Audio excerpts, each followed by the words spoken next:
A widow's grief made public after her husband, a U.S. soldier, was killed on October 4th in the country of Niger. The Pentagon is still trying to figure out who ambushed the joint U.S.-Nigerian patrol near the border with Mali.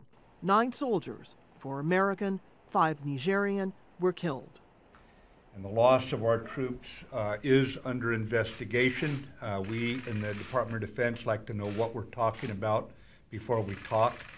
And so we do not have all the accurate information yet. We will release it as rapidly as we get it because we are very proud of our troops. As you know, we investigate any time we have our troops killed, whether it be in training accidents or combat. I don't care if it's in a car accident in DOD, we investigate the circumstances surrounding and see how we can address the very questions you brought up about what can we do in the future. Niger is one of 5 Central and Western African countries struggling to defeat the Islamic State of the Sahel and other armed groups.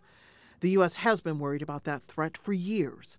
In 2013, the Obama administration deployed about 100 troops to Niger to help share intelligence with local forces. That number is now up to about 1,000. Go! The U.S., along with France and other countries, is training Nigerian troops in combat tactics, and it's expanding its drone surveillance capability in the country.